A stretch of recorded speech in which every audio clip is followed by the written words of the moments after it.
रहा update news. तळेगावात पाणी टंचाईचा उद्रेक, महिलांनी ग्रामपंचायतीला ठोकले टाळे। चाळीसगाव तालुक्यातील तळेगाव इथं पिण्याच्या पाण्याच्या तीव्र टंचाईमुळे संतप्त झालेल्या महिलांनी थेट ग्रामपंचायत कार्यालयाला टाळे ठोकून तीव्र आंदोलन केले। गेल्या जवळपास 1 महिन्यापासून नळांना पाणीच आले नसल्याचा आरोप महिलांनी यावेळी केला।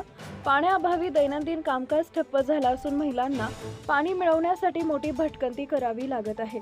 वारंवार तक्रार करूनही ग्रामपंचायतीकडून कोणतीही ठोस उपाययोजना करण्यात आली नसल्यानं अखेर महिलांचा संयम सुटला। याशिवाय गावातील महिला स्वच्छालयांची दुरावस्था तसेच गटारीचे सांडपाणी थेट रस्त्यावर येत असल्यानं आरोग्याचा गंभीर प्रश्न निर्माण झाला आहे।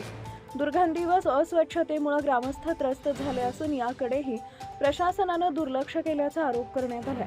या सर्व समस्यांमुळे संतापलेल्या ग्रामस्थांनी ग्रामपंचायत कार्यालयावर धडक देत टाळे ठोकले। संबंधित अधिकाऱ्यांनी तातडीनं गावात पाणी पुरवठा सुरळीत करावा व इतर मूलभूत प्रश्नांवर ठोस कारवाई करावी अशी मागणी यावेळी करण्यात आली आहे। दरम्यान या घटनेची माहिती तळेगावातील नागरिकांनी दूरध्वनीवरून दिली असून प्रशासनाकडून अद्याप कोणतीही अधिकृत प्रतिक्रिया आलेली नाहीये। याबद्दल आमचे प्रतिनिधी यांनी सरपंच यांच्याशी संपर्क केला असता तो होऊ शकला नाही।